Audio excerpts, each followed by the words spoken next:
All right. Yesterday we watched the Jubilee video. So today this is a continuation. Apparently Jubilee maybe set things up against Destiny, and he talks about it in a conversation with that guy Andrew, which I think he does the show The Crucible.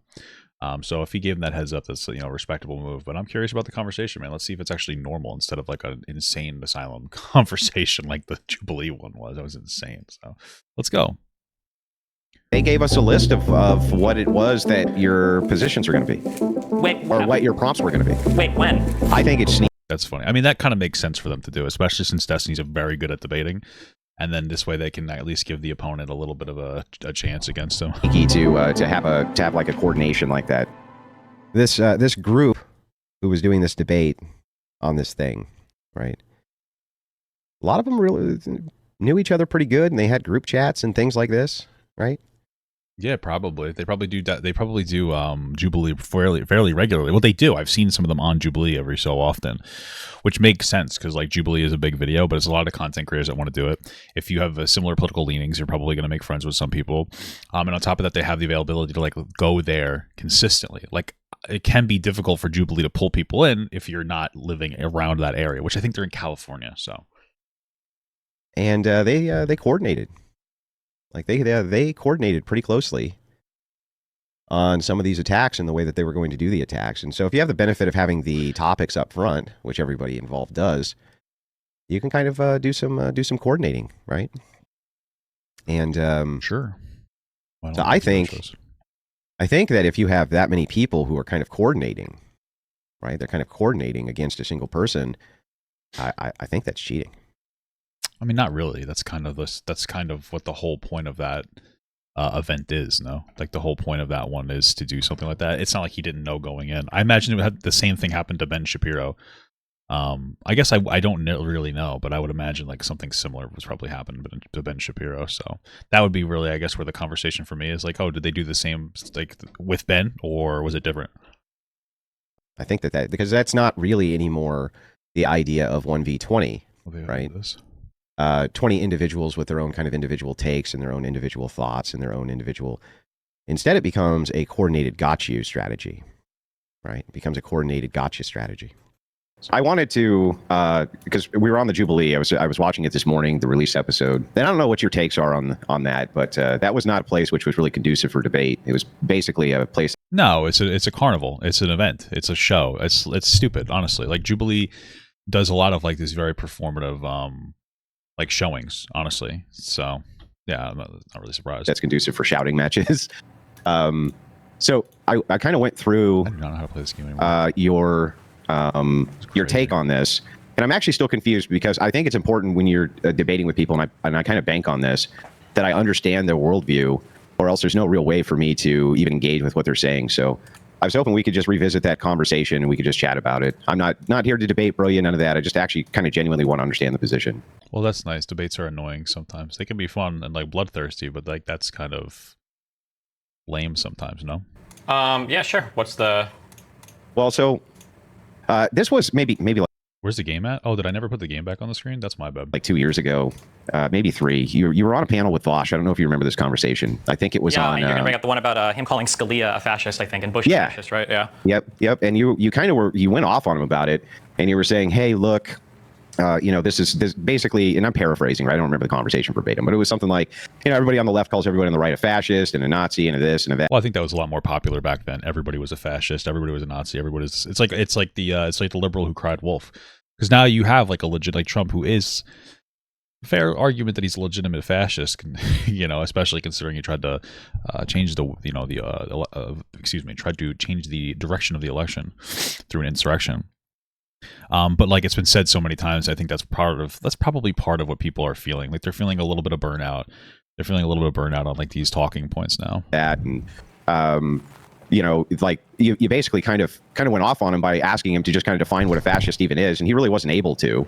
And so I just wanted you to elaborate, because Trump being a fascist, he's a lot of things. I understand your rationale for most of the things you call Trump. I can at least understand it, if that makes sense. I can understand how you got there.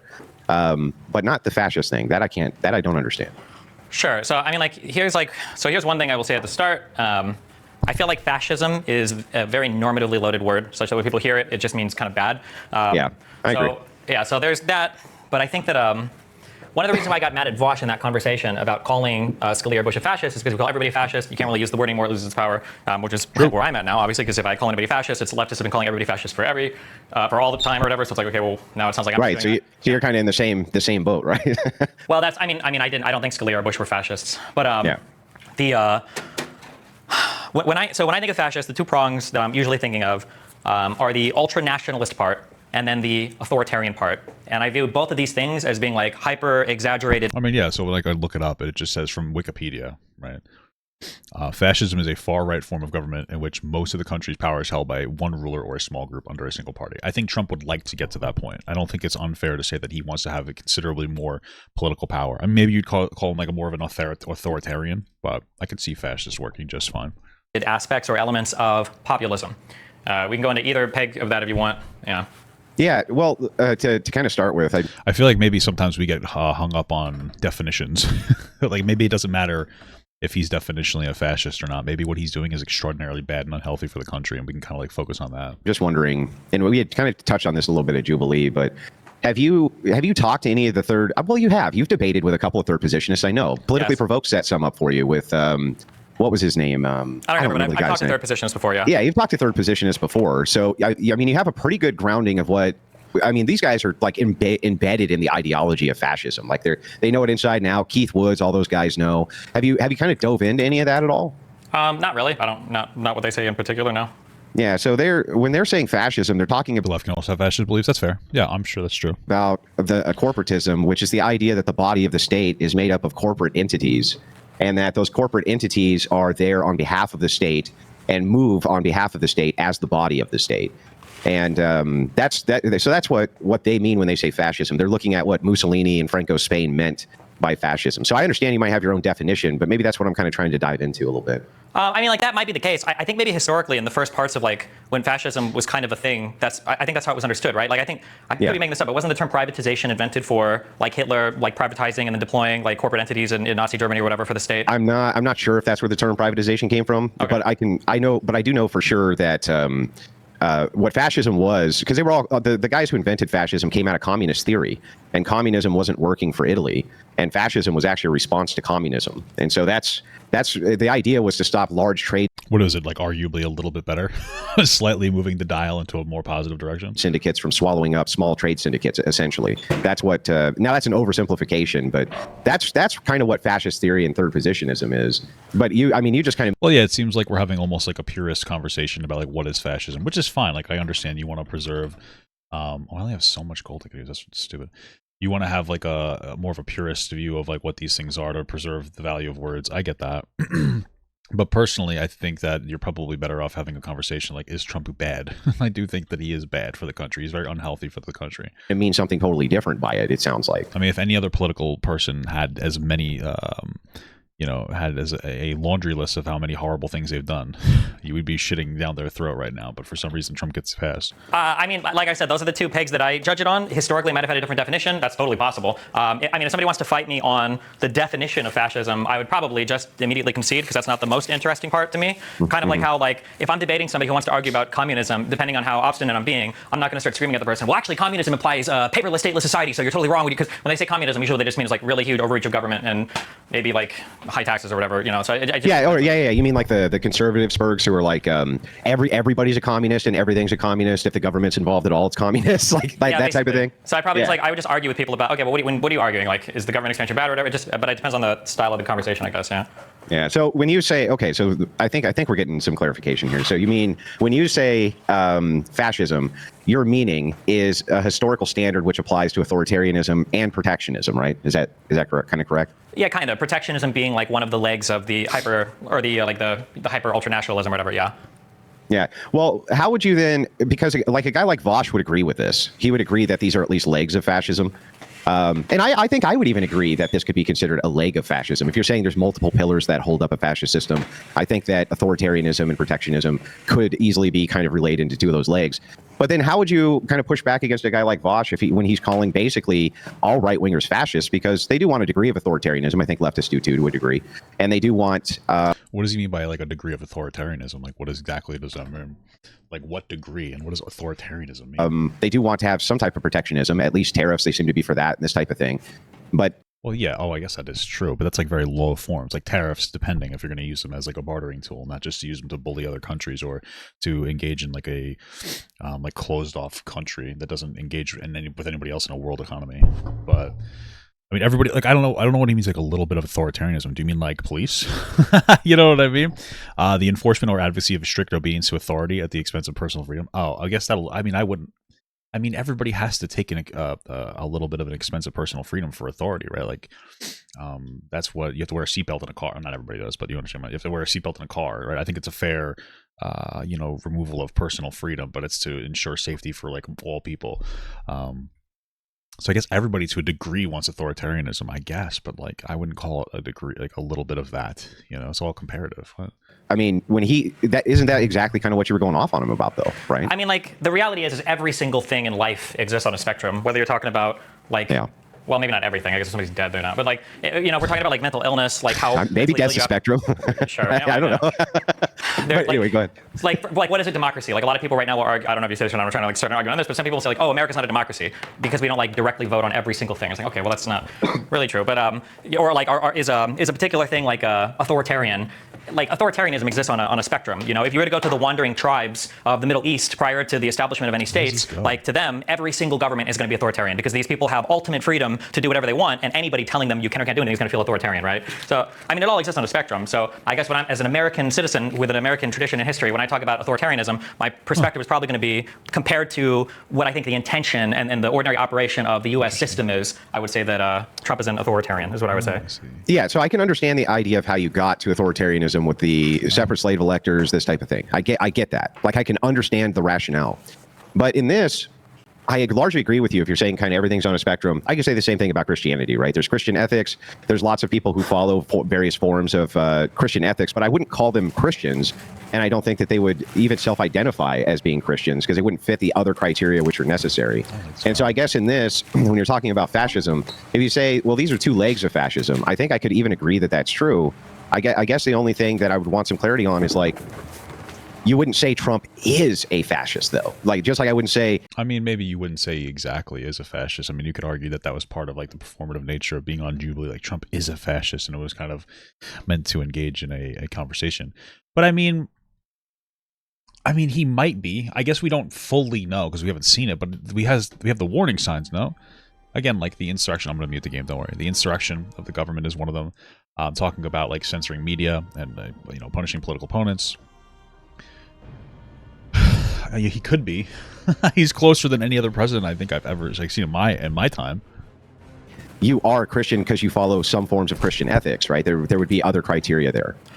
I mean, I guess it depends on where it's. I mean, I feel like at this point it's a big semantic conversation. Not that semantics are bad or not important. Yeah, no, I agree. Semantics are essential, but it's like whatever this like narrowing of the conversation would be a thing that I'm not as interested in. If it was like what is the historical tradition and definition of fascism and would XYZ leader qualify for it, that's just a conversation I'm not generally having. But if generally when I say Trump is a fascist and then I say Trump, I believe that he exhibits characteristics that are hyper-nationalist and ultra-authoritarian. What I'm really saying when I say Trump is fascist is I'm emoting Donald Trump has tendencies that are far more authoritarian than what I think the U.S. system was or should be designed for, and Donald Trump has. Yeah, I 100% agree with that. Has ultra-nationalist tendencies that go further and beyond what a free liberal capitalist society should be designing for. Is really what I'm saying, I guess.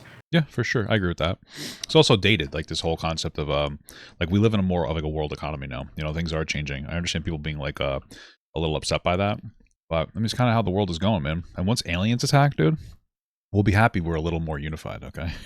Yeah, well, I think I understand all that too, but to kind of narrow in on this, right? And I'm not trying to be overly semantic at all, sure. To be honest with you. When I say semantic, I just mean defining words. I don't think like arguing semantics is not necessarily bad. It's essential. No, it's good. It depends on what kind of conversation you want to have. I mean, I think that like that kind of conversation might be a little bit boring. But it's good for a conversation. The thing is that here's my disconnect. You and I both know that the word fascist is a super loaded term now, right? Politically, it's a loaded term that leftists essentially, or left-wingers, progressives, liberals, Democrats, whatever kind of group you want to associate, use this as a way to attack their opposition, and they're basically calling them Nazis, right? That's basically what they're saying. Is when they say fascist, they're using it as a kind of like, yeah, sure, you could agree with that. Intermediate to say you're a Nazi. So when you say what I'm trying to get clarified is when you say Trump is a fascist, right? You're kind of bringing all of that loaded terminology up into bear when it may not actually apply, and I guess that's why that particular position that you had. It's I suppose that's a fair. I mean, that's a generally fair argument. I don't think it's unrealistic to say that Trump has the potential to be a fascist. I don't know about a Nazi specifically. I mean, that's a very specific, I guess, type of fascist. I don't know. But I suppose that's fair. I guess it's the unfortunate nature, especially of American politics. I don't know how other politics are, of being super hyperbolic, back and forth, right? And then we kind of argue based on those hyperbolic perspectives and be like, well, actually, I think he's this. So maybe it's a little more level-headed to like not even try to call him a fascist, because it's like, is it even a productive conversation? Like, who knows? Probably not. Other ones are all rational. Like all the positions you had at Jubilee, I thought were totally rational. They made sense from your worldview. That one doesn't seem that rational, though. That seems like you're just kind of using like rhetorically loaded language because it's super effective, right? Maybe. Yeah, I mean, I understand what you're saying. The issue just comes to like what do you want to fight over and what do you want to give up? Because I mean, we all know this in this space that like technically every word and every definition and every thing is so beyond like warped and stretched. There were some things that were there was at least one thing that was part of the Green New Deal that was genuinely socialist. Nobody talks about this because everything was socialist, but if I'm not mistaken, in part of the Green New Deal, Bernie Sanders and AOC, I think they work together on authoring this, or maybe just AOC, I don't remember. Part of the plan was to expropriate 20% of every single U.S. corporation and turn it over to the employees of those corporations. That seems a little too far. Was that really part of the Green New Deal? That's pretty bad. I mean, I generally agree with workers getting paid more. I think that's where it comes from. But I think that's a little bit drastic to like have all workers have like a level of investment into the company. I think if you wanted to do that, you have to kind of design a better structure overall, because I don't think it's fair for workers to get a percentage of a company necessarily, especially if they're not necessarily as an individual contributing a lot to that company. But they do deserve a good amount of money from that company and like a more livable paycheck if possible. And I mean, I feel like there's 1,000 different ways to get to the next step, but I feel like the best next step to me would be like, hey, if you high tax people at the top, that would they either give themselves you get more money in taxes from them paying themselves more, theoretically, if they don't pay themselves through other means. Or they would pay their workers more. And if they decided to just pay themselves more and just pay more taxes, you could kind of figure out a way to redistribute that wealth in like a reasonable way. Maybe like a UVI could be a conversation or a concept to be had. So thank you for the 11 months large gut from Q-Row. Appreciate that, brother. Hope your Jubilee video doesn't get taken down. Haven't watched it yet. Love you, Papa. It probably won't be. If they do find out and they strike it, like it is what it is. Like I'm not like crying about it. It's not the big deal, you know. That's an actual socialist policy. That's not. Yeah, I would say so. Yeah, that's not just like a more government redistribution, higher taxes. That's like an actual socialist policy. And I would say that such. I would say this is an actual socialist policy. I don't know how I feel about this, but like if I say that, I know that now I'm going to have to fight through the definitions of everything. But the issue is just like I don't like just giving up every single word, because it's like, well, I can't talk about fascism, I can't talk about socialism, I can't talk about toxic masculinity or feminism or whatever the you're going to say, because everybody's like destroyed the meanings of these words because they've used them so much. So I guess like in my dream scenario, I call Trump a fascist. Somebody says, what do you mean by fascist? And then I say, these are the two legs of fascism, and then we argue over whether or not Trump qualifies for that. But I don't know. Maybe part of the tactic is starting in a place that people can seem as consider unreasonable, and then conceding certain points. But then like you're still like you start unreasonable here, and they're like here, but then like you end up meeting in the middle here, but not in the middle, more towards your side. It's like, oh yeah, he's not quite a fascist, but he's really bad. Maybe that's the outcome. Would I consider watching a pro-Trump person trying to defend horrible behavior and deconstruct the video on stream? Maybe. If there's something interesting you want me to watch, I can take a look. Maybe a better way to approach it, but I don't know. Okay. Well, I mean, I at least like there's a bunch of normative baggage that gets dragged in. Although some of that is intentional too. Like I think that fascism is bad. Much the same that if I call somebody a socialist or communist or tanky, I also think that's bad. I'm trying to signal that too. So maybe. But when you were in that Vosh, I guess Destiny refers to DPS. Huh? Debate, you made a good point that, and you've made it before, and I make it all the time as well, which is that look, even the bad guys sometimes do good things, right? So just saying, hey, this is a fascist policy or this or that doesn't even necessarily make it a bad policy any more than there's probably some socialist policies that you might be able to get behind, or that type of thing. just because bad guys also did thing doesn't mean thing bad. Kind of on its face. So maybe I guess I would even go a step further, and I would say that there are very few forms of economic or political organization that have like a normative value. There are probably some, like I don't know if I'd say any, because my example, I was going to say maybe slavery is always bad, but I don't know if that's true if we're talking about like, let's say that in the United States, let's say that if you go to jail, let's say that you can get out early if you agree. This is very spicy. To do 20 hours of community service. Like, does that count slavery? Like, I don't know, maybe. Well, there's other forms of that too. Like, for instance, if you're in a... Well, I mean, I guess if we're really getting... I mean, it sounds like this is a much more philosophical conversation than it is. Okay. Or with another nation, and your option is to either take out the civilian population or enslave them. Would it be more optimal to enslave them? That way they weren't at your back. There's all sorts of ways I think we could make moral justifications for these things, right? Sure, yeah. So I try to, it's impossible and it's completely futile, but I try to tell people to divorce, like don't think about economics or governments like normatively. But you can fight, or rather, you can get normative value to them, but you have to like build it up. You can't just say it offhand. Like there are democracies that have been worse than some authoritarian regimes. There have been republics that have been worse than monarchies. Like there's a lot of other stuff going on there. Yeah. Yeah. Okay. Yeah. So I can actually agree essentially with all this. So maybe I guess now that we're kind of on the same page, so if Trump does have these said kind of like it sounds like maybe Andrew, this guy can't. So I actually don't know. I haven't watched Jubilee in a while, but I've never seen him on. Has this Andrew guy ever been on Jubilee, or does he just like or is that like his first time? And did he have the expectation that it might be like a legitimate conversation? Because I think that we all know that it's mostly a performative like shithole. Like that's pretty much Jubilee is. It doesn't leave time for you to actually have a legitimate conversation. I think that back in the day they tried to do that. And I think that they were decently successful with some of their segments. They were like a little more loaded. They still had like 4 people versus 4 people, but they seemed to try to get in that direction of being like a conversation. But that seems to have changed. And I would honestly, unironically mark the change around the time that they decided to no longer actively ask for people to react to their stuff. Because remember, they wanted people to react. They actively enjoyed people reacting to their stuff. And then they got a little bit more isolationist, we'll say. And they were no longer like, oh, react to this stuff. They were like, oh, we're actually going to like take down stuff previously that we had asked people to react to. We're going to change our mind, which is fucking insane. I mean, and yeah. And so I wonder if that's kind of where it was like, we're gonna do debate theater instead of actually like legitimate conversations and debates, which is ridiculous because I think that there is absolutely room and a necessity for people to have conversations and like debates in general. I think they're very positive and productive, So fascist style policies from your worldview. And you see people bigger than Jubilee in the conversational sphere, like the Ben Shapiro and like other places, or at least I would say bigger, but maybe they're not. Maybe Jubilee is actually rather large. I don't know, but they do that successfully because a lot of it's not just about like it's a lot of it's about the conversation. Like it's part of like the aspect of it. It's like, hey, have to have a conversation, and like you can have conversations with people's videos. So. Cool. I mean, do you think that those are always bad? Like protectionists and tariffs, for instance. You don't think all tariffs are bad? Biden has some, right? Well, no, of course not. It depends on what the intentionality of a tariff is. If the intentionality of a tariff is to try to get like a better deal for America, and be like reasonable without like just trying to destroy the American economy, then like, yeah, there's no problem with that. If you're like, hey, we want to do tariffs because we feel like China is unfair. Because like I said, there are aspects where like China will legitimately subsidize their businesses so that they can overcharge. Geez, I'm getting stuffed. So that they can like undercut markets in different areas. So it's like, okay, we'll use our government to subsidize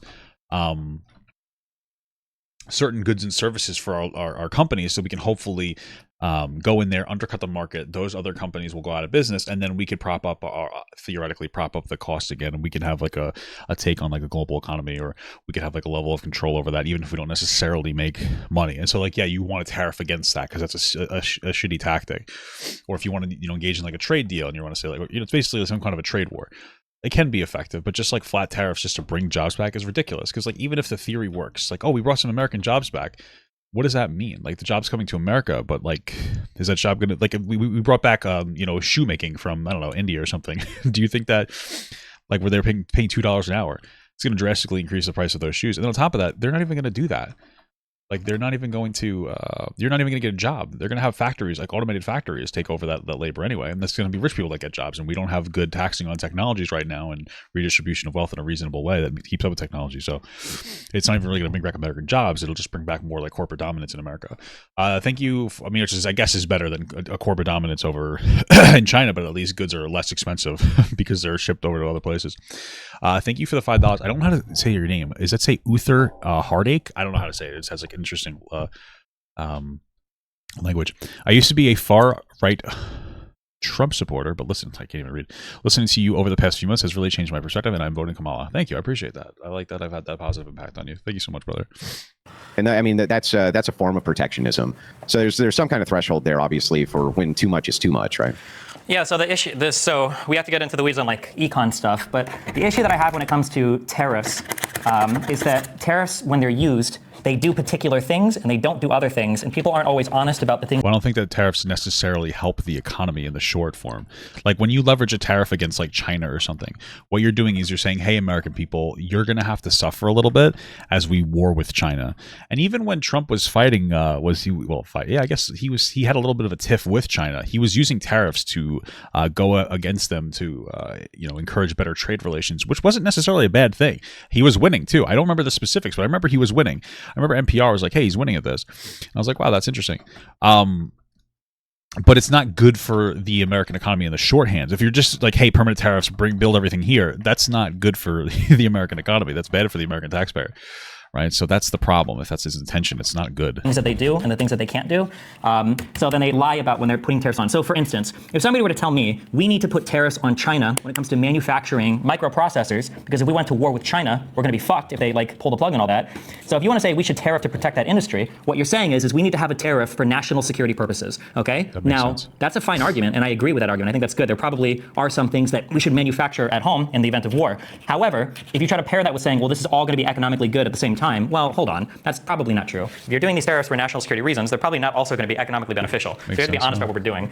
Like, I don't think all protectionism is bad, but there's a macro theory of why you're protecting industry that can make me disagree with all of your tariffs, even if some of the tariffs are good. Like if you're, okay, I understand what you're saying. But kind of on this is kind of moving against the view then, I think, a little bit. So what you're saying is like, yeah, of course there's times where protectionism is totally appropriate, totally fine. In this case, you could have some foreign adversary who you might potentially have war with. Oh, it's named after, okay. It's after Heartache, named after a song. Like, oh, okay, so the name is after Heartache. Gotcha. Okay, cool. And so you want to make sure that they're not making the very components which are going to go in the weapons that you're going to use to defeat them. Let's say. So thank you for the $2 from Rowan. Love your content. Look under your bed at 3:45 a.m. Well, my bed's flat on the floor, so but I'll try. Oh yeah, absolutely. But on the other hand, that could give us kind of a little bit of economic downturn. Fair enough. I can agree with that too. But the thing is like, so if Trump's idea here is to put these types of tariffs on, and you don't agree with them because you think there's going to be an economic downturn, or perhaps you don't even agree that the people he's putting them on are potential enemies, that doesn't seem still to me to be particularly authoritarian, right? That just kind of seems like maybe you would think he was just a bumbling idiot, right? Not so much like a fascist authoritarian. Yeah, sure. So to be clear, so two things. So one, nothing about the tariffs are technically authoritarian unless he tries to do all of it via executive order. That could be arguably authoritarian. These would fall under the ultra-nationalist part. The reason why I oppose Trump and his tariffs is because, are you familiar with the term autarky? Yeah. I think it's actually looked it up because of the debate with Destiny. It just means when like a country kind of like just stays within itself, basically. The idea seems to be that a good country is a country that has in-housed all of its supply chains. Yeah, that's like stupid. And I think that for we live in a world economy. If you want to be competitive, and you actually have to engage in a world economy, and it's not just about you. Like sometimes it's about other countries and having a positive influence. There probably are areas I don't know specifically, but there are probably areas where we take a little bit of a financial negative to have control over somebody else, and that control can be like positive. Let's say we take a slightly bad trade deal, with I don't know, fucking Ireland, I don't know, just to make them a little bit happier so that they're more willing to supply me the alcohol I need so that I can drink and drive, right? Like these are different things that you could potentially engage in so that you can generate an ally, or maybe you can give it like a let's say you can give a good trade deal to some country that's allied with China, and they'll like you more. They'll favor you a little bit more. So like, yeah, maybe it's a little worse for you and your people, but you know, you get a new ally out of it.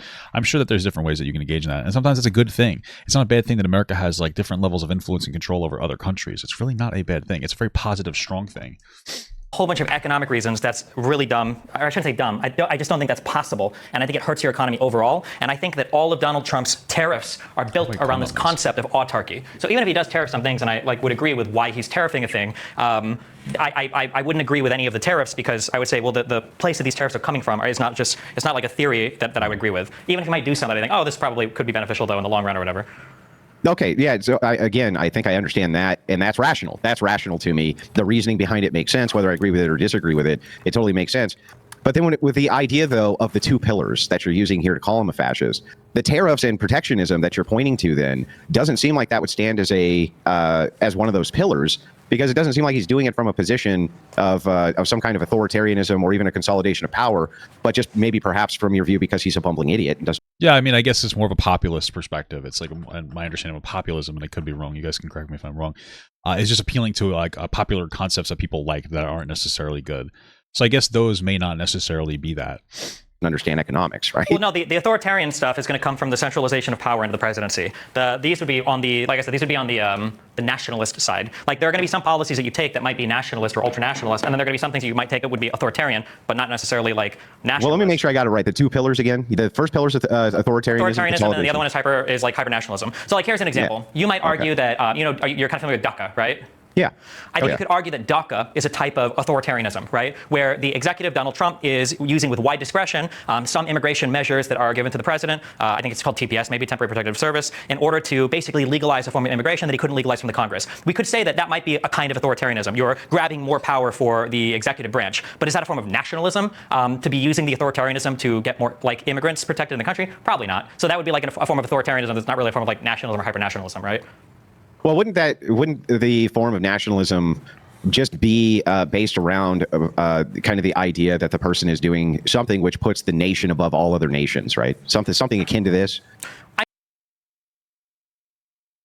I guess. I mean, it depends on the context, right? Like nationalism. I mean, that's why I guess we use ultra-nationalism, because there's nothing wrong with being like a patriot or loving America. And it's good to have policies that are generally better for your country than other countries in the long run. Like we even talked about before, maybe giving another country a decent trade deal just so that we can get on their good side, and you know that has a positive like long-term impact.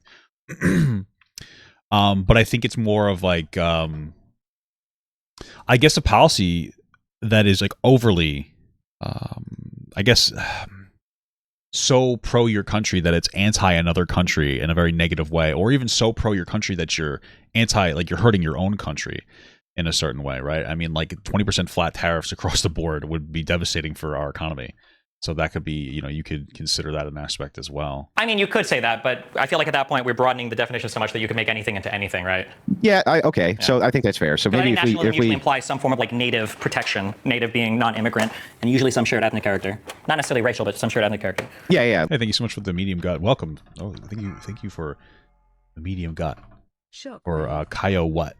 Kaioken. Like cultural nationalism, the idea that we have one language and some type of cultural cohesion, this kind of thing doesn't necessarily have to. I don't think it's necessarily bad to have a cultural language, you know what I mean? To include race, but there has to be some kind of criteria which is shared amongst the group. Sure. Yeah. Yeah. Okay. Yeah, I think that's fine. But I mean, Democrats have also done this. I mean, and they do it all the time when it comes to immigration acts and things like this, where you definitely want to. They definitely seem to still want to select from countries which have a greater base of educated immigrants if they can, right? Yeah, I mean, that's not necessarily a bad thing. Although then you get into a whole conversation about like brain draining, it's called, in other countries. So, the reality is in every place. There's going to be people from that place that are going to be more and less, we'll say, capable of contributing to society. Whether it is a biological aspect or it's an environmental aspect, or probably a mixture between the two, right? There's some people who are just going to be better and worse at different things, right? And some that's biological. They're going to be born just with a greater capacity. I mean, there's some people born with longer legs. They run better. So naturally, there might be some people that are born not necessarily with the same intellectual capacity, which is non-race specific. Let's just be clear. I don't want people to think I'm dog whistling against like any group. Right. So that's true. But then there's also environmental impacts. Like if you go to get a good education, you're obviously going to have a better outcome, like generally speaking, right? And so when you only take like good people who are, we'll say, more positively productive to a society out of that society, you're kind of hurting that society overall. If you're like, we're only going to take good people or people from this country that have a certain amount of money or a certain level of education or et cetera, you're hurting the other country because now those people can't help the people in their own country, which everybody has done before. That's how all things work. Like that's why we point to that's why we point to scientists in general that are like 0.1% of our population. That's how everything works. Like there's people at the top that are just like not necessarily financially, but well, a lot of times they happen to be, but that are just very beneficial. That's why we say like a doctor is probably a little more beneficial than like a fast food worker, right? And if you remove all the doctors from society, we're fucked. And that's kind of to an extent like what we're doing there. So there can be negatives to taking only the best of the best from another country. It can get a little bit complicated. So I'm not even sure if that would meet this criteria for the second leg necessarily. So I'm not opposed to the concept of nationalism or being like patriotic or doing things that are in the benefit of your nation. I think all of those things are fine. It's this concept of extreme hyper-nationalism. This concept of it's not just enough for us to be good or the best, but we might even start doing that to the large detriment or expense of other people because we are like better than those people and we don't even need those people. And it's this like island concept, basically, the autarky thing. Yeah, it sounds like you get into this perspective that we're better than everybody else in a very unproductive way. It's okay to be like, I love America, I think America's better, but I don't think other people are worse, if that makes sense. That's what I'm harkening back to a lot. And I feel like, I mean, even Republicans before Trump didn't really venture off into that direction much. No. Probably got to talk about the peanut the squirrel controversy. I saw it. They shouldn't have killed that animal. That's terrible. They should have found it somewhere else to live. But I mean, there's probably a reason why they have a requirement for you to get a license to be able to take care of a wild animal. You know, probably to like help not spread diseases and whatnot, and make sure that they're provided for correctly. I think it's terrible that they euthanized it, but maybe you should have thought about that before you started breaking the law and post TikToks bragging about it for money. Not trying to be an asshole, but not really. I mean, when you're talking about ultra nationalism, I think I have the same kind of general idea that you're putting America first. You're talking about things like American exceptionalism. You're talking about how you're going to put your people before any other people's on planet Earth. I'm not sure though how that's bad exactly. That depends on to what degree. That's what it's a degree of how to what extent are we prioritizing America. And that's the conversation that we're having. You know, if we're putting in massive tariffs, just to try to basically hurt other. I mean, it just hurts us. It doesn't even make us better. It makes us weaker as a country by putting these massive tariffs on other countries. So like you're so enclosed on yourself. It's not even about being better. It's about just staying away from other people, even at your own detriment. But hey, happy birthday, brother. Or even necessarily fascist. Like so I mean, Japan does this, right? They tailor all policies, except they do have a racial element, right? But they tailor all policies to the interest of the Japanese over all of the groups. I would say that's ultra nationalist, but it definitely doesn't seem like it's a fascist nation to me, or they even have fascist leaders. Definitionally, weren't they fascist like in World War II? They're not now anymore, right? Probably not. No, I guess you could argue that they're in a better position than they used to be. They're imperialists. Wasn't an imperialist fascist country though? Like, no, they weren't really.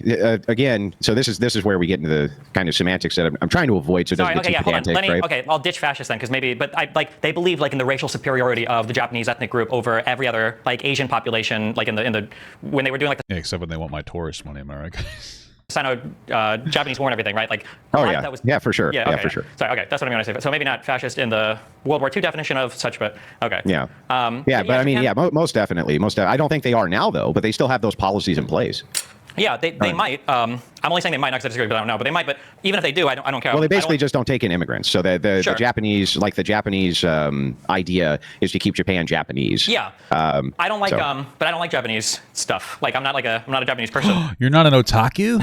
I'm an American. Yeah, I would say that that's bad, but that's like progress, right? I mean, your country doesn't have to be perfect to be an ally with America, but I think Japan in general is kind of they're better. I mean, they're definitely better about tourism. People can go there and be generally like pretty safe, right? So it's a bad. I would argue that's a bad policy, but that's also maybe one of the reasons why they're not a particularly strong country compared to America. Like we're a very powerful country, so we take the best of the best, you know. person, and I have a different set of values for my country. No, I agree. I agree with that. I'm just, I guess the only reason I'm drawing the parallel is because I don't think that even if they're ultra nationalists by the sense that you're talking about here with these two legs of fascism, that we would call them fascists. I think that would be very difficult to do.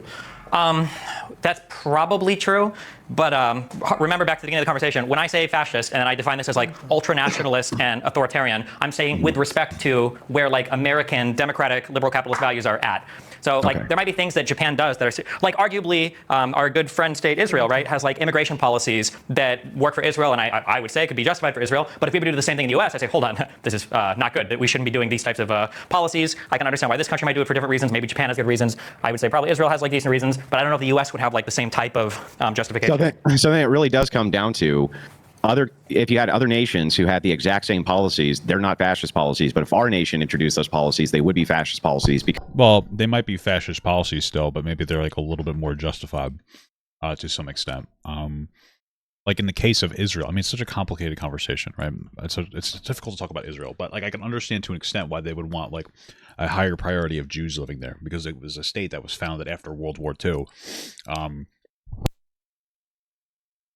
With the idea of like, hey, the rest of the world does not like Jews, which was true. It's a revisionist concept to say that like, oh, it was perfectly equal in every other place except for Germany. Ridiculous.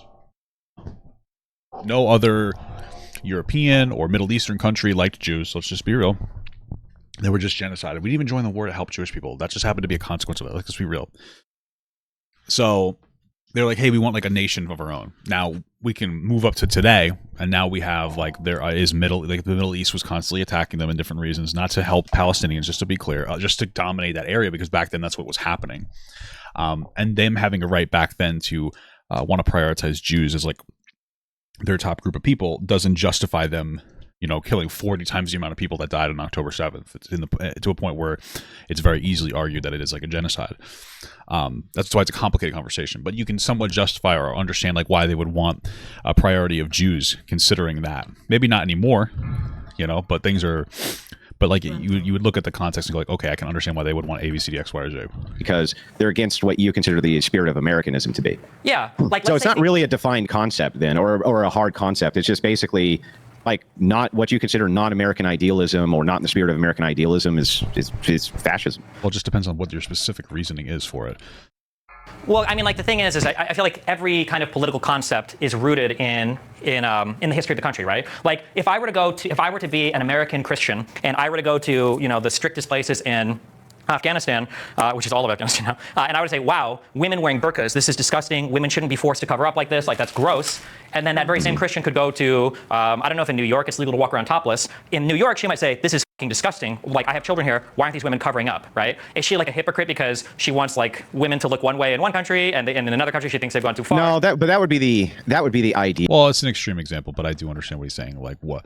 Like everything is very like socially constructed, so it's like socially constructed what your standards of decency would be. You know? Yeah, of cultural pluralism or ethical pluralism. I think that everybody engages in that.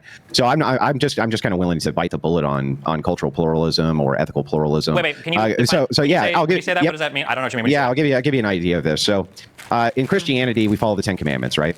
You should, yeah. Yeah, we should. Okay, so one of the Ten Commandments is honor thy mother and father. You agree? Okay, so honor? I hardly met her. I actually came out of her. And then my mother never dated after I came out of her. So I wonder if that felt good for her. So that's terrible. What a terrible thought. One of the ways that you would honor them if you were in Japan would be to take your shoes off when you went to the door. August, don't put that in out of context.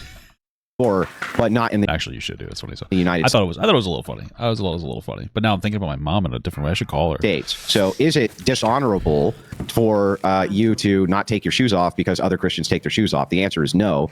So the idea here is it's ethical pluralism. The idea is that the culture is going to inform some of the idea, and what we're trying to do is get to the principle rather than the legalism of the idea. Does that make sense? Yeah, I would probably 1,000,000% agree with that. That's why, and I'm sure you figured this out in debating people and hearing their like concepts or their theories or their values or whatever, it doesn't actually mean anything until they give you an example.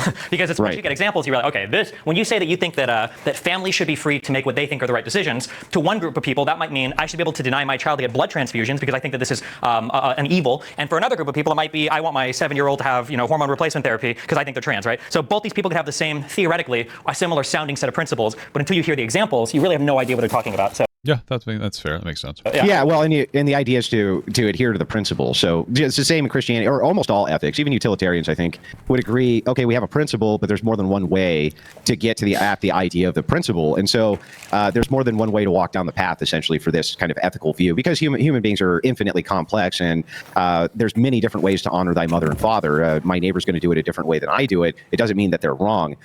So that moves into like the there's some people's moms that I'd love to honor. You know what I'm saying? Pluralistic aspect of cultural pluralism or this type of thing.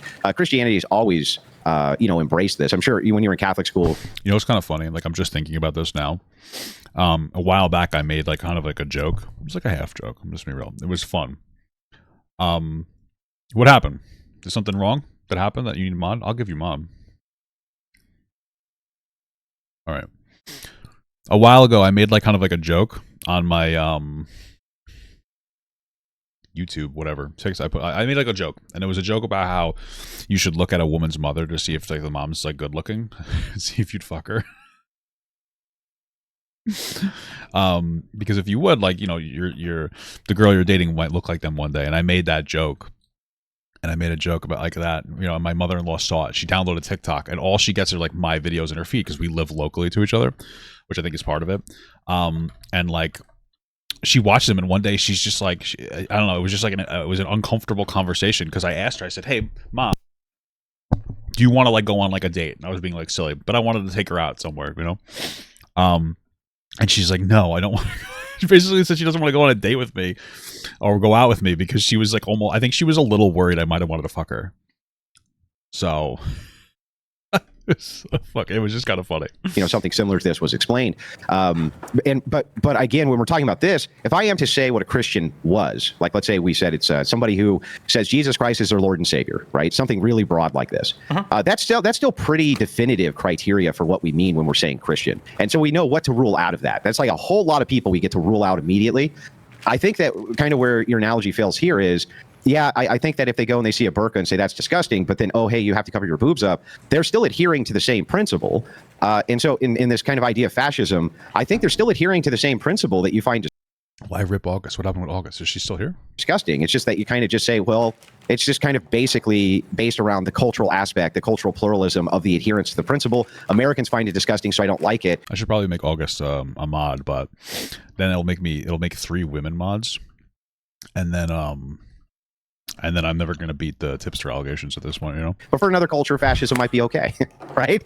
Yeah, I think I largely would agree with that, yeah. But I think that I think you could apply this down the road to anything. Like, for instance, if you were to ask me, like, are sweatshops okay? I would have to ask in what context. In the United States... I understand this is like one of the only small parts. I flipped through the video to see if it was something I wanted to like take a look at. This is one of the only small parts that like I saw, and I know the argument, and I understand it's like a relative argument. If you come from an area where sweatshops are an improvement, it makes perfect sense. Like, hey, that would be advancement, even if it's not ideal. You're getting to like another step in the right direction, But at the same time, it's like it is like almost like a debate, like a debate pervert conversation to have, like, well, technically there are instances where sweatshops can be okay. It's like, goddamn, you know what I mean? Like, what a wild fucking conversation. It's just so bizarre. I mean, it really is like a half philosophical conversation, half like a debate pervert conversation. States, I would think that sweatshops would be disgusting. But in like a community where every single family was engaged in subsistence farming and a flood meant that like... What the hell is subsistence farming? Half the population is going to starve and die. I might say, okay, well, sweatshops is a huge upgrade to these people's standard of living. It's actually way better. So yeah, I think that...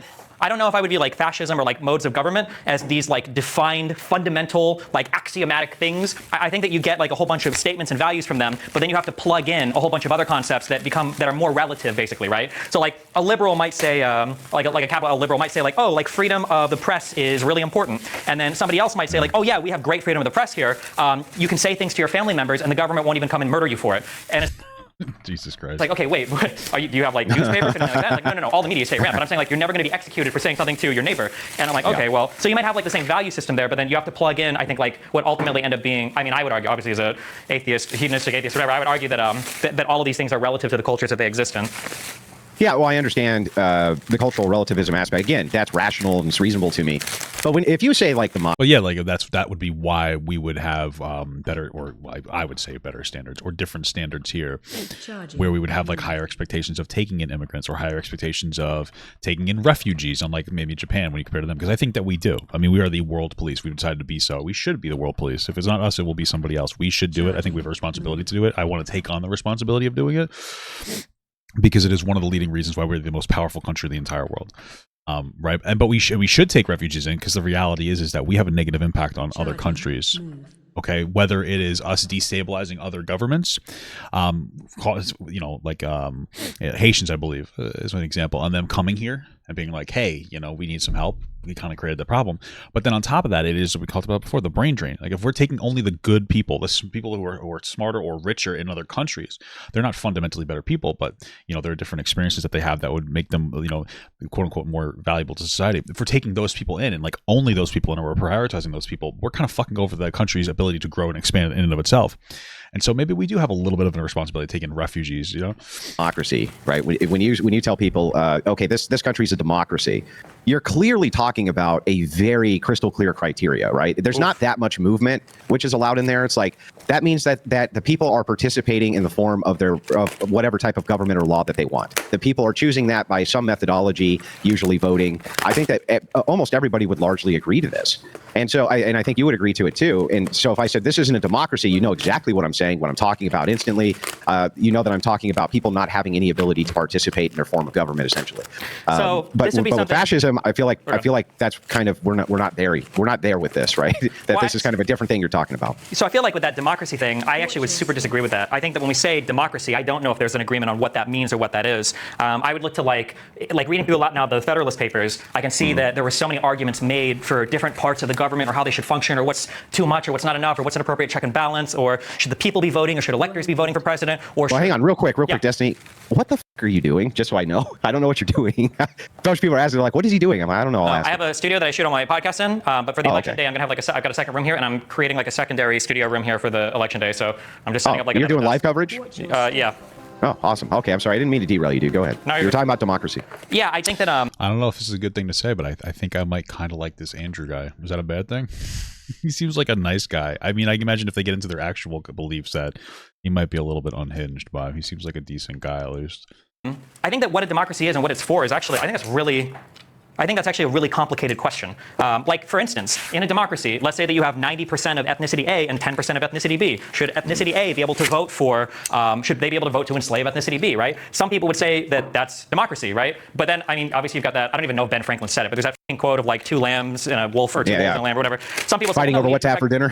Yeah. Some people say, well, no, you need to protect the rights of minorities. That's actually more democratic. But is that really more democratic? That in a way, that's a bit of a tyranny of the minority. So some people might say that like, well, minorities having an outsized like influence on the government by getting special protections is not fair. But then those same people who maybe they're probably conservatives would say things like the Electoral College or the Senate composition that is fair, that states should have an outsized influence, not just population, but states. Yeah, well, for sure, of course, and more conservatives would say that because conservative-leaning states tend to have their votes tend to count more because of the distribution of like electors.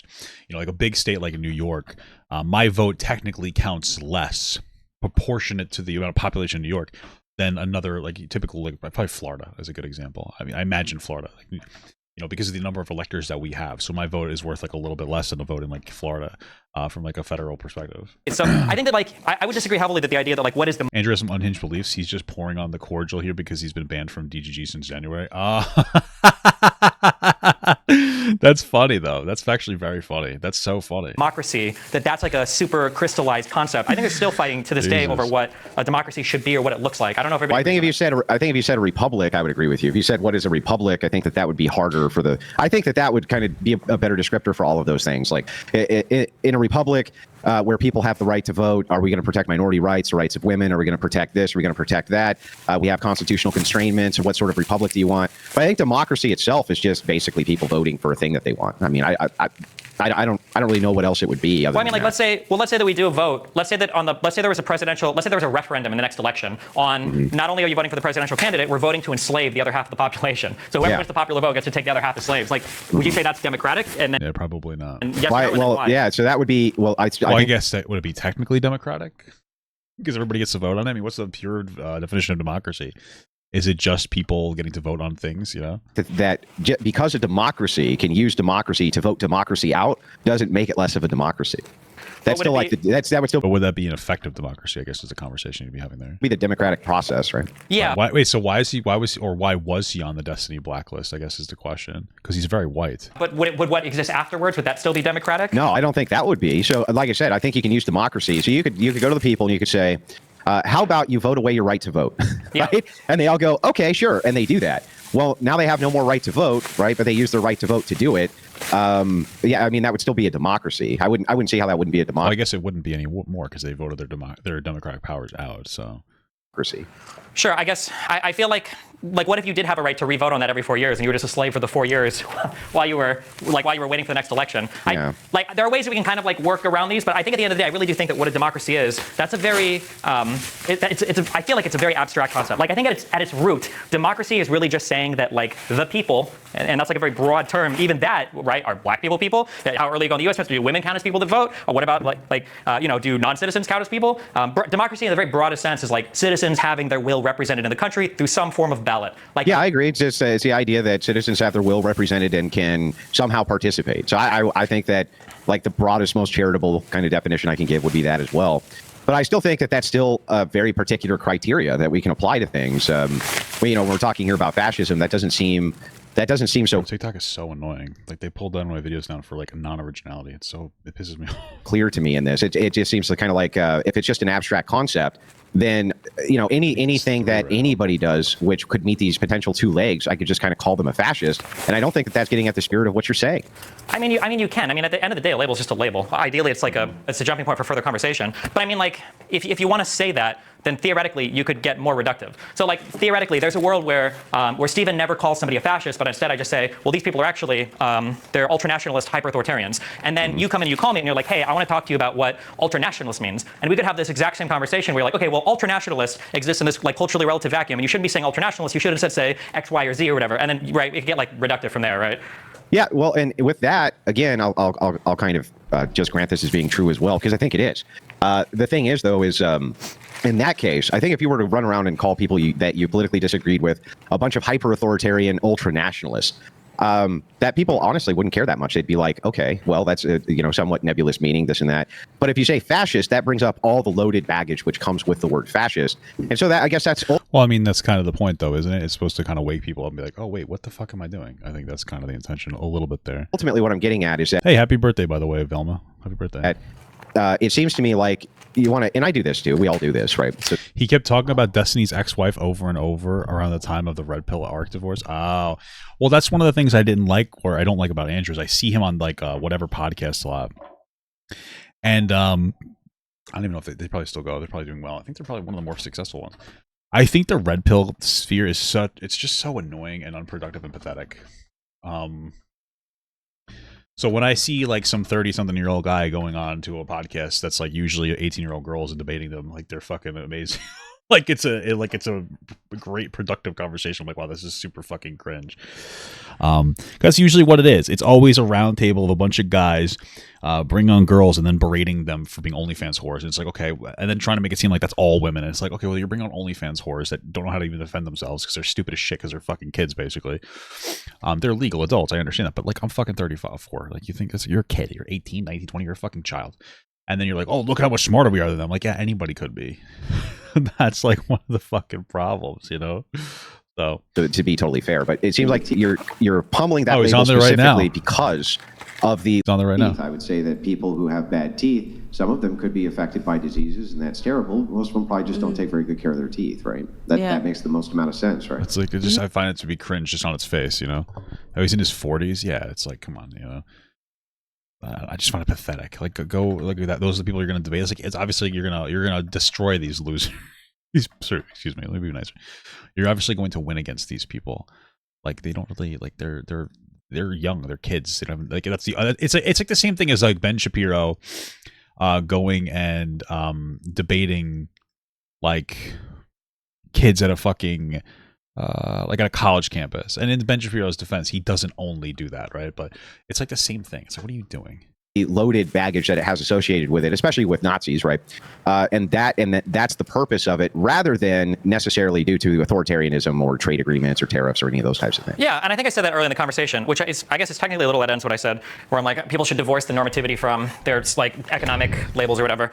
Yeah, but rhetoric's rhetoric, right? Yeah, but I mean, like when I'm saying somebody is fascist, I am trying to evoke, same with if I call somebody a tanky or a socialist, I am trying to evoke some negative, like normative baggage there. That is the goal, because I don't think that like we shouldn't be okay. I mean, I would argue that we shouldn't be okay being hyper-nationalist authoritarians. Like we've seen what that looks like in the past, and I'm trying to evoke all of that feeling. He's trying to rile the person up, I think, is what he's trying to do a little bit. Let's be more accurate about what he's talking about. Which, you know, it is what it is. I don't think it's necessarily bad, but when I say that, yeah. But, okay, well, so I mean, Socrates said himself that rhetoric is anything which convinces external to logic. So whatever it is that is convincing for your worldview, that kind of sways people over to it, absent logic, you can kind of type up to rhetoric. I think that's what he meant by that.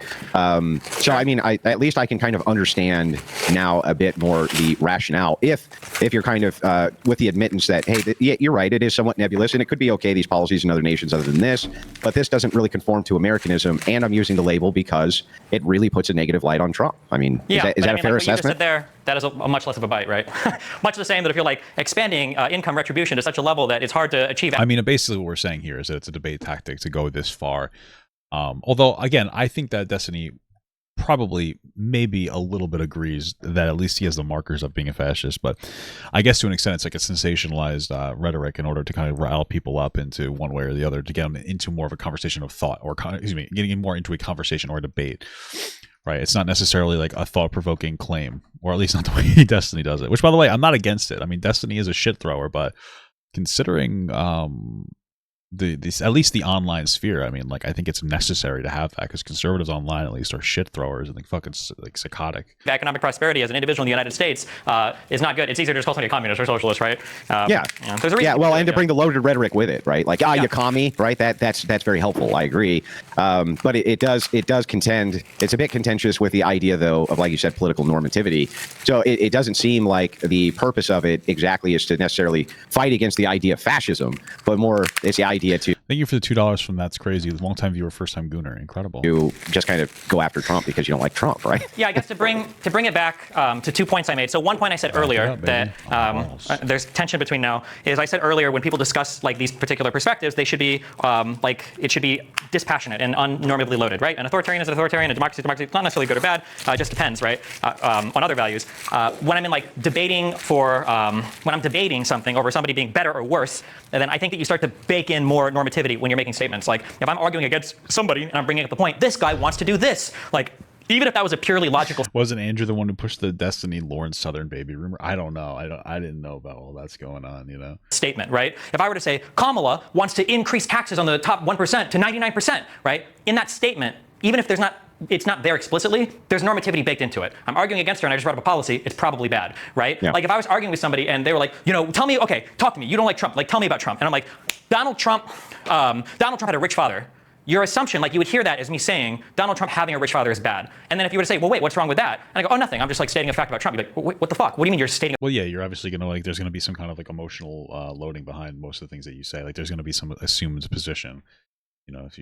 Which is generally true. Like you're saying that he comes from like a nepotism aspect. But yeah, for sure, I guess I get what you mean. Fact about Trump, because we don't parse the language like a machine, right? We're in the context of the conversation. So going back to, so when I say analyze things like non-normatively, I'm talking about for like jerk off, like policy discussion, basically. But now to bring this back to the other point, this is kind of in tension with Vosh, when I said, why are you calling Scalia or Bush a fascist? The issue that I had there is that I didn't care so much that he was calling them a fascist. What I cared about is that if we were to have a discussion on why he's calling them a fascist, he wouldn't be able to back that up. He wouldn't be able to justify that. That was my big issue. Like you can't just be that he's a fascist. But aren't you at the same mercy of that? Like when you say Trump's a fascist, you also have to back that up. And if it's just kind of this well, there's these two pillars which I think all fascists have in common. Am I going to stream the election? Maybe I should stream the election. I don't know. I guess we'll find out. That might be a good idea. What time does the election start?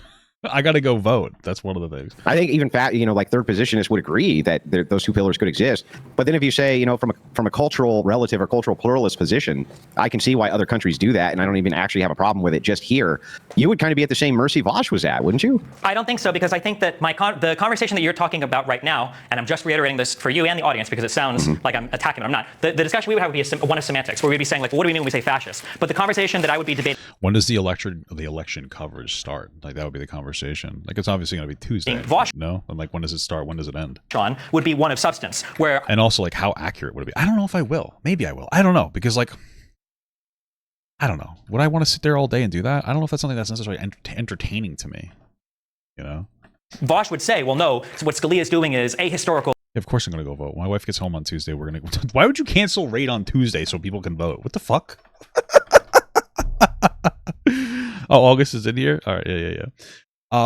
Why would you cancel raid on Tuesday just so people can vote? I feel like they can vote, or they can be like, hey, I can't come in because I have to vote. What the fuck? All right, I mean, whatever. Cool. It's like way too far away from what America should be. Like, we would have a debate on the substance of what does it mean to have American values and what does it mean to rule in ways that are congruent with American tradition. And I think that's what the debate would be, not just over whether or not I agree with his particular definition of fascism, right? Like, if I had a debate, like if we were debating and we wouldn't you guys have to agree? And you were to say, what? You want me to do an IRL voting stream? It'd be a good opportunity to do a kick stream. Oh, I wouldn't do kick at all. Kick can suck my balls, but... Well, wouldn't you guys have to agree on what that meant to even have that substantive debate?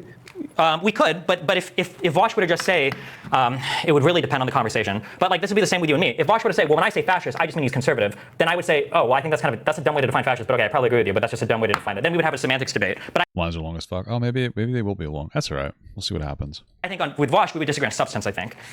Can you record inside of if you can't record inside, can you? Rather than the semantics. Okay. I think I understand that as well. Okay. Well, I think we got a lot of that cleared up then. A couple of questions I have for you since we're in the room. I don't think you're allowed The first one is, what did you think of the Jubilee thing? It's what I'm used to at this point. It's kind of wild, kind of wacky. It was bizarre, wasn't it? Am I wrong, or was it bizarre? It's like burning. And my wife's probably cooking. It was strange. I mean, I feel like at this point I'm kind of used to crazy, wacky people, but it was pretty. Yeah, like the two things I didn't like were, I guess I don't like the personal attacks, but it's just like, it's kind of weird or whatever. But the thing that I didn't like the most was somebody would sit down. Wait, who was the one? Oh, there was like one guy calling him a cuck and talking about his ex-wife or whatever. Right? And I'd actually talked about this on stream before. It's like, I'm not going to let people just gish gallop and then get voted off and not respond. So I was trying to cut people off a little bit more. I think even in our conversation, I was trying to be a bit more like cutting you off or be aggressive because I didn't want you to say something, get voted off, and I can't respond. But the thing is that some people, what they do is they would sit down and they would do like this whole rant at me, and then they would just get up before even being voted off. And I'm like, wait, what? Yeah. Okay. So I noticed it happened one time. I don't know. I wonder if they I wonder if that happened more than once and they cut it out. The next day after this was done, I was on stream because people were asking me about it. And just so you know, I don't know if you know this or not, and I want to know if you think that this is cheating, because this bothers me when progressives do this, right? But if people had an entire group put together of people who knew that they were going to debate you, and they all went in a group and they all assessed all of your talking points in order to collaborate for who's going to go win, who's going to say what, is that cheating to you? Do you? I wouldn't say so. I mean, like, you have a level of expectation of what you're going to get into when you're going in.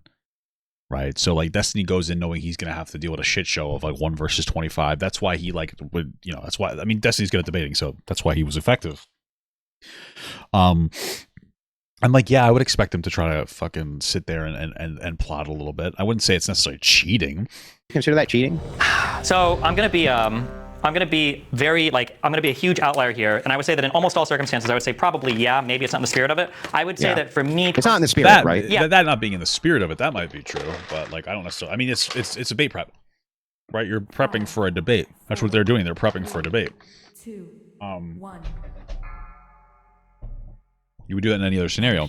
The fundamental 1v25 is on its face unfair, but you accepting it makes it less like unfair. Yeah, it's not a spirit. For sure. I would say for me personally, I want people to come with their strongest whatever. So if you think that like stacking the deck against me by having better people come up to debate points, I'm actually okay with that. But I would say that in most cases, that's probably cheating. Yeah, that's why I got in trouble. Well, that's not what the idea is. The idea is to choreograph when this argument's made, then that's when you move away, and that's when the next one comes up and hits you with this or this or this.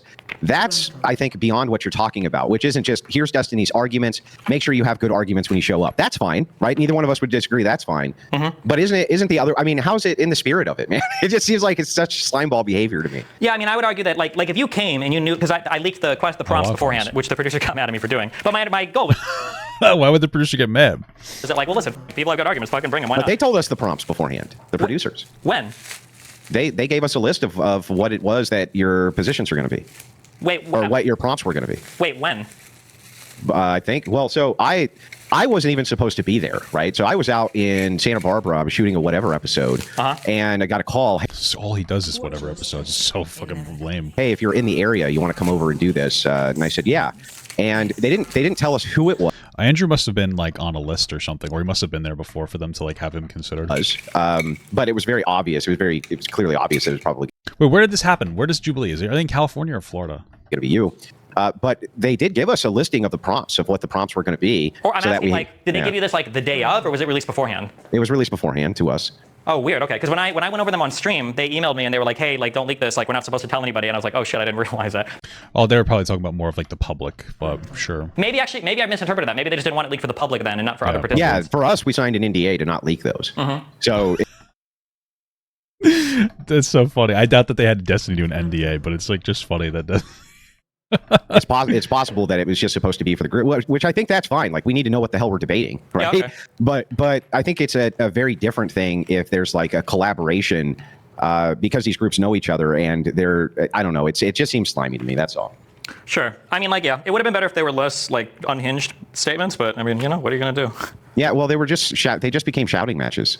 They just became shouting matches. I mean, I don't even mind shouting matches, but I feel like just like the one guy coming up and asking me like, what's the penal code for the law? Or that kid was a nerd, dude. It was so stupid. Like the one guy that came up and he was like, can you say that MAGA wouldn't, actually, this is an Andrew argument, but when the guy came up and he was like, how can you say that MAGA wouldn't exist without disinformation? I was like, well, I mean, technically I can't actually know that. Like, we're supposed to, you were there, you were sitting there, where she was like, I need you to make this Well, let's say more spicy, or she was telling me to make like. that there was syrup on the table and you had feet and they were exposed. Would I be able to get a foot job? The most divisive problem. I was like, okay, yeah, let's do this one. And I was like, well, no, I can't say would this definitively exist or not exist in all possible worlds. There's no way I can know that. And the guy's like, okay, I win. That Mika guy, like, okay, well, but. You know. Oh yeah, that guy. You were like, well, yeah, if this was Philosophy 101, yeah, I remember that. Yeah. That was. But you know, the truth is because I was sitting behind the speaker, I couldn't hear a lot of what those guys were saying. Like, I actually couldn't hear it. From your perspective, you probably heard them. Oh, they couldn't really hear anything that was going on. This whole Jubilee segment seems to be terrible. Like, they couldn't hear what was going on there. I mean, you should be able to kind of hear that, no? I mean, wouldn't you be able to... That just seems silly to me that you wouldn't be able to hear it. Because how are you supposed to know when to vote somebody off if you're having trouble hearing? The whole thing seems so stupid. I mean, the fact that like it's unfair because some people are closer to be able to getting to like the seat to play hot potato or whatever the fuck it's called, 7-Up, whatever game it is. That is already problematic, but then you can't really hear what's going on, and then there's this, and it just seems like there's so many different aspects of it. And then this could be potentially dangerous for people to do that, too, because they might like, fall and hurt themselves. There's so many different aspects that just seem so stupid from them. I'm fine. Yeah. But for the audience, it was actually very difficult to hear what a lot of those guys said. So when I rewatched it today, I was like, oh, that's what that guy said. I couldn't hear half of it. But anyway, yeah, I just wanted to get your take on that and see what you thought about the Jubilee thing. I think that it's... I think it's sneaky to have like a coordination like that. Personally, I did. Like if it was a conservative in the chair, I would have called foul. Sure. That's all. You know. Well, so just conservative cheating again. You know, nothing new. You know, sometimes it doesn't pay to be charitable, right? Oh. I mean, I'm admitting that was a bit snaky, but you know, I wasn't going to participate in those groups anyway. But anyway, I appreciated the convo. Was there anything else you want to go over while I'm here? Since you're just around the computer anyway. I mean, unless you can think of anything, I'm just building my studio. Well, yeah, there's a couple other things. Damn, he doesn't have somebody to build his own studio. What a poor person. Yeah, that I wouldn't mind diving into. So, we dove into the idea of what's going to happen this coming election a little bit, but not much. Tim Pool has had multiple people on now who are predicting civil unrest post-election. Well, no shit. What does civil unrest mean? I mean, there's going to be people that are going to be upset because, you know, unfortunately, conservatives are run by apparently. actual Russian cum guzzlers like Tim Pool. So, but yeah, no shit. I mean, you have Elon Musk setting the stage for like insane, like crybaby bullshit. You know, he's going saying this is going to be the last election if you don't vote. It's actually insane rhetoric that these motherfuckers are engaging in. So I wouldn't doubt that there's going to be civil unrest. Of course, they're stoking the flames, trying to make it seem like the world's going to end. Regardless of the outcome, regardless of if it's Kamala or it's Trump. What do you think there? Do you think that there's a good possibility of this at this point? I think that I feel like it's impossible to predict what's going to happen at any given point right now in the American election system. There's just like we're moving in such a new environment, and it's like everything is so like we can't look to history to try to map on like what we think will happen. I have no fucking idea. Like I've said the same about like people ask me like if Trump becomes president, what will happen? Like I fully believe that there is a world where Donald Trump becomes president and becomes like the most hyper authoritarian fascist whatever dictator in the world and does like and destroys American democracy. And I think there's a world. I think that if Trump becomes president, because he's a bad president based on the way that he's acting, I think he would be horrible. But Trump can't actually like run for a third term so maybe he would be somewhat effective. Like, you know what I mean? Like he can't run again. I don't think he actually cares about being like I don't think he gives a shit about anybody. I think he cares about being president because like it's a bucket list item. So he might go in and actually be decent. Like he might go in and just be like kind of chill. He's like, it's my last like term. I'm not really trying to get one in again. I'm not going to play the super divisive game just for, you know, basically attention and to play to my base because like I'm already president, baby. You know, maybe that'll happen. Who knows? Where Trump becomes president and he's just like, I got elected. I told you I could like eat shit, and he like resigns or just does nothing for 4 years except like jerk off in the White House. Like I think both of those could happen. Yeah, true. I truly have no idea. Like I don't think that. The problem too is that like the question it's begging a lot of precondition. Something I've noticed at the media, it happens in the media, is people will like foment the conditions for a feeling to be there, and then when the feeling is there, they'll like cite the feeling like it's novel. So somebody will say something like, I'll give an example of both sides for fairness. Somebody will say something like cops kill black people all the time. It's just like an epidemic in society, and then everybody will feel like, oh my God, cops are killing black people all the time. And then a conservative will say, well, hold on, it's like not happening anywhere near as much as you guys think it is. Like it's like 10 unarmed black people a year, not like 10,000. And then someone will say, okay, well, but look, people have these feelings, so there must be something wrong. And I was like, okay, well, people have the feelings because you said the thing, right? Well, yeah, like people are getting riled up. Like it's honestly, it's the same conversation as people feeling economically oppressed. And just to be clear, like things are not perfect and they're not like great, but things probably aren't as bad as it seems. They're not good. They're not great. They're not amazing. I'm not saying that everything is fine and perfect and nothing is expensive and like there are no problems because they obviously are problems. But it's the same thing as like it's like a mentality on it. So if people were just like a little, you know, more positive about what was going on, they probably wouldn't have as negative of a feeling about what was going on. It doesn't mean that it's bad, but like for instance, the economy is decent right now. It's really not that big of a deal. It's really not that bad. But like, you know, Trump is like, oh my God, it's the worst economy. We're fucked. Everything's over. Blah, blah. It's like, well, no, that's obviously not true. Like, chill the fuck out. It's not that bad. There are improvements that need to be made, mostly in the in the offsetting of technology, which is a different conversation. But it's not quite as bad as you're trying to make it seem like, you know? And I would make the same dialogue tree argument for election fraud. People feel like something happened with the election. Well, of course, you've told them that for 4 years. Of course they have that feeling. So when somebody says, like, is there going to be civil unrest? I feel like a lot of it is going to come down to what happens leading up to the election or on the election. So if people keep saying that, like, ballot boxes are going to be rigged or something is going to happen, and then, you know, an election turns out a certain way. It's like a self-fulfilling prophecy, you mean? Exactly, yes. Basically. Yeah, it literally is, yeah. You're manufacturing, like, pre the event, like, the feelings that people are going to have, and then acting surprised when people have the feelings. Well, I was thinking there's a great argument that I often use, and I'll kind of use it here to see what you think about it. The idea of a third party ever becoming emergent, I think, is actually silly. So, well, yeah, I mean, it would be nice. So if we engage in some kind of like three-party system where, I think like a tiered voting system. I forget exactly what it's called. I think it's a tiered voting system, whatever the fuck it's called. But basically, you don't vote for one person. You vote for your people in like a list. So it's like, oh, here's my 1, 2, 3, and 4, and 5 in order. And then like my number 1 pick is number 1, number 2 pick is number 2, 3, 4, right? And then like you kind of you choose based on who got like the best score, you know, from like high to low, low to high, whatever. But you chose based on who had the best score. This way, like maybe nobody's top pick won, but maybe like this person was everybody's second pick, and maybe that's a better president. That would be a good idea, I think. So when I look at other countries that have any type of republic setting or democracy setting, there's always 2 main parties, just like here. And I think that the reason that this occurs is because individually, people don't have very much political power. They basically don't have any. They only have political power if we collectivize as blocks. We basically have to do this in order to move any agenda forward we want. Even at the local level, we have to do this. So I think we're essentially stuck with two parties, because if one party consolidates, well, yeah, because then those parties would lose power and blah blah blah. So they're not exactly going to be on board with trying to do like more than a two-party system. Enough influence to actually push an agenda, then people who don't like it will have to then collectivize in equal numbers to oppose that agenda. So I don't think there's actually any way out of the two-party system. So I think we're probably not until somebody can run on the two-party platform and like actually be successful in it. Stuck with polarization until breakdown, Destiny. I mean, maybe, yeah. I mean, like, I think there's a whole bunch of like statistical artifacts, I don't know if you call them, that make it as well that we have to be two parties. Like, the spoiler effect is a big one. Let's say that I slightly disagree with Trump or slightly disagree with Kamala, and I make my own party. All I'm doing is entrenching the power on the other side, because now I've split the vote on my side with people that would hopefully agree with me more than the other people. So that's an issue. First past the post is arguably an issue, although every voting system has problems.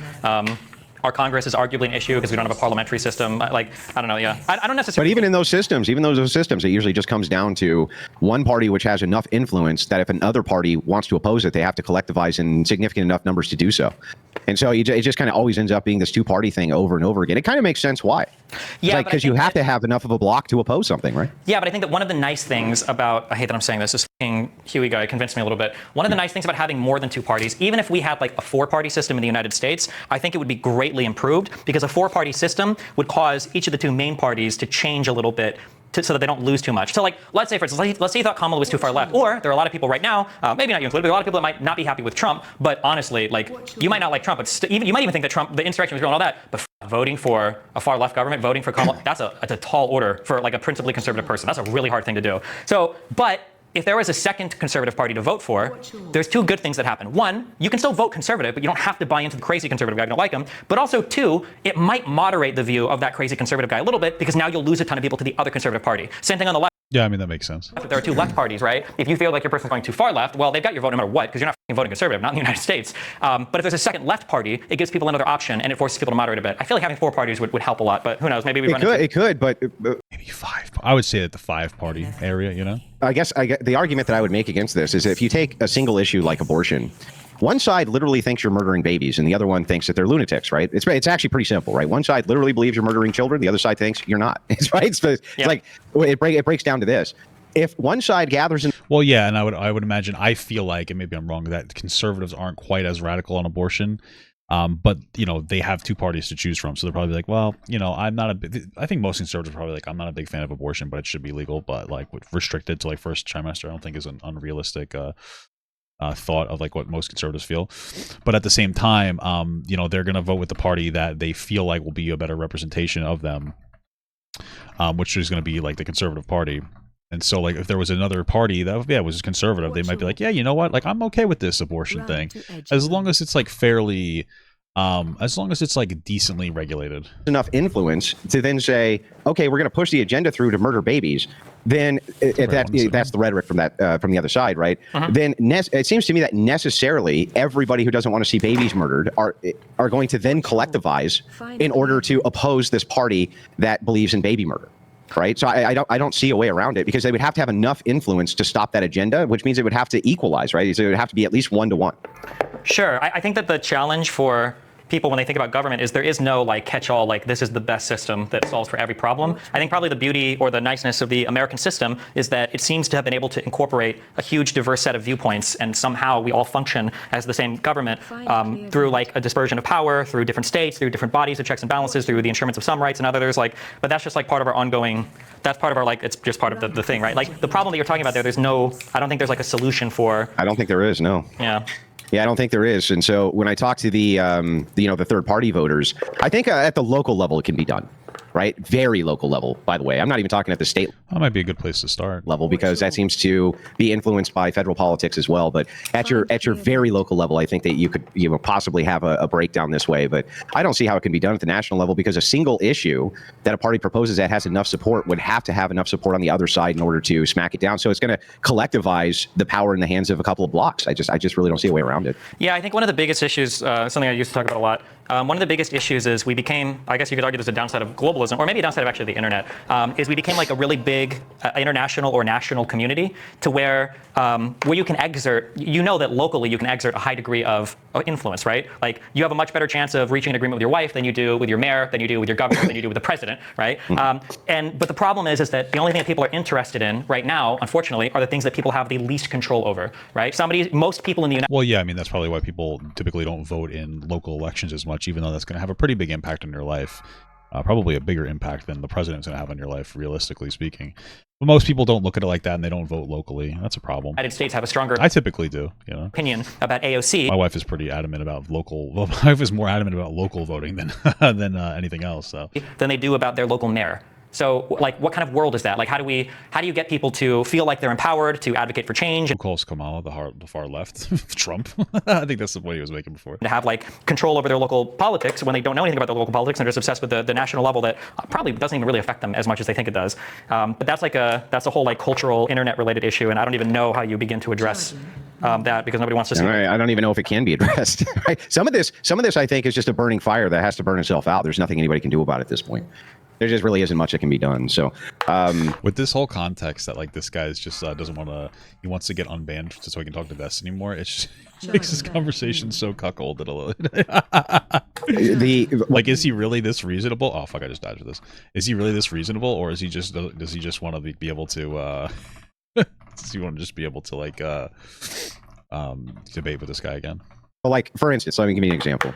You have seen that there are tons and tons of women who say that they're going to vote for Kamala Harris because she's a woman, right? I mean, sure. And that's their right to do it, right? They can vote for her because she's a woman. But they get really upset if people say, well, then I'm not going to vote for her because she's a woman, even though this is essentially the same argument both ways. Well, not really. It's not really the same argument both ways. I don't know why you're bringing this up. This is... So you saying I want to vote for somebody because they're like a woman, it's probably because like, oh, you're a woman and you feel like you haven't been represented very well in like your government. That would be why. If you're saying like, I'm going to vote for her because she's not a woman, it's because you're sexist, or you're just trying to rile up that other person. Like you're just trying to rile them up. You know, if you could make it or prove, I guess, that the person is just saying that they're going to vote for a woman just to rile you up, then you could be like, okay, that's shitty, obviously. But generally speaking, it seems like those are not the same thing. Just to be absolutely clear, right? I'm going to do this based on this criteria. Well, then I'm not going to do it based on this criteria. Well, there's context needed for like what is the intentionality of like the criteria you're engaging in, obviously. Yeah, but if that's all it takes to vote is just you know you just are emotionally invested based on even the gender of the person, then I'm not so sure that this is a particularly solvable issue in that light. Well, I would just be clear. The argument, most people, so just to be absolutely clear, in general, the argument goes the other way much more often, right? I see a lot of people that say, I'm not going to vote a woman because I think that it will look bad or something. It'll look bad for the, like, people are going to think that we're kind of cringe as a country if we vote for a woman. So I would say that it goes more in that direction than people saying, I'm going to vote for this person because they're a woman. It's mostly people saying, like, I won't vote for this person because they're a woman. And they'll cite some dumbass arguments like having their period and other things as well.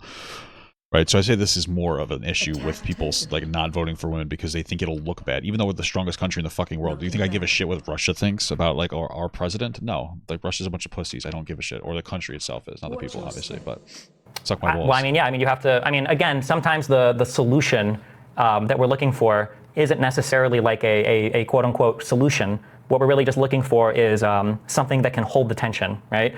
Which I guess in an oddly poetic way is kind of like all of life, right? Like you're a composition of cells that are fighting to maintain their cellular structure inside of I'm actually a human being. organelles, inside of organs, inside of a body that's fighting to maintain. I'm actually a human being, Destiny. You can't abort me, dude. I'm a little too old for that. Homeostasis against a chaotic outside world. And I mean, arguably, like governments and everything are the same, right? You're just, how do you control the tension in a way that allows you to move forward with as many different people as possible without everybody breaking apart and killing themselves? But I mean, at the end of the day, that's all you can do is just finding the way to best contain that, right? When there's too much tension, you get authoritarians, you get whatever, who have to like excise some of it. When there's too little tension because I guess you've just killed everybody. Then I mean, like usually these states fail for other reasons too. But I mean, yeah, that's all. I mean, at the end of the day, yeah, there's nothing that solves for every problem. It's just things that then contain the tension and make people happy enough. Yeah. I mean, there's a lot of truth in that, though I think we come at it from very different angles. And then I guess last thing, and then I'll get out of your hair and let's get back to building your studio. Are you willing to put a, so I'm willing to put a bet against you for $1,000 that Trump loses if you're willing to put up $1,000 that he wins? Huh? Why? Well, my voting, that Why would you even want to have this bet? What does this help? It wouldn't make sense because I voted in favor of Kamala right now, so I would. Right. Well, right. But this is a way we can predict what you think, who you think's going to win, and who you think's going to lose. I mean, I think. I don't understand the point of this. What's his like mentality here? Kamala's going to win. I think it's slightly in her favor, but I think she's going to win. So when I want to bet for Kamala. Yeah. Well, so I mean, I think Harris is going to win too. Okay. Well. I hope so. Yeah, that's annoying to me to have to say, but I think that there's a better than average chance that she's going to. I mean, if you want, then so like I could give you. What's the point of this? I don't understand. I can't do it. I could give you 2 to 1. And I can say, fine, I'll put $1,000 on Trump, and if I win, you pay me $2,000, and if you win, I'll give you $1,000. I think a double or nothing. Well, I mean, it's. Well, it's not really a double or nothing. We would have, if we both think that Kamala's going to win, then the only way that I would vote Trump is if you give me odds, right? Yeah, I'll give. Yeah, that's true. Because yeah, okay. Maybe 2 to 1. Sure. Although, or you could match that better, maybe 1.5 to 1. I don't know what the current markets are, but. Yeah, we'll just do it. We'll just do a 2 to 1. So if Trump loses, you're paying out $2,000, and if Trump wins, I'm paying out 1. Is that correct? Trump loses. If Trump loses, I'm paying out 2. Oh, if Trump wins, you get the person who. Okay, well, I don't care anymore. The Trump one wins. Trump gets 2. If Trump wins, the person gets 2,000. If Kamala wins, you get 1,000. Kamala, whatever. You're paying out 1. Yeah, it would be that. Yeah, sure. Yeah. If you want, we can. All right. Well, hold on. Okay. The only thing we would have to qualify, unfortunately, is what does it mean to win or lose? Oh yeah. I didn't think about that. Oh. Because like, what if it is the case that what if somebody wins? And because like, let's say somebody wins and they manage to block the vote in the House, and then somebody doesn't become president, then did it count? Or what if somebody wins, but then let's say Trump or Kamala argues with the governors and they change their elector votes? How about this? If it's an ordinary process with no significant disruptions. If it's without significant aberrations. Sure. Like, okay. So like January 6th wouldn't count as a significant, like a delaying of. Kamala Harris. Is that what it is? Kamala Harris? Kamala Harris. Gotcha. Kamala. No, Kamala. The certification of the vote wouldn't count, but like a change in elector votes after the certification date or something. That's going to count. Sure. Yeah, that's going to count. All right. We got a 2 to 1. Sounds good, Destiny. I'll let you get out of here. Have a good one. Okay, have fun. Be careful. All right, cool. Cool convo, man. Happy I listen.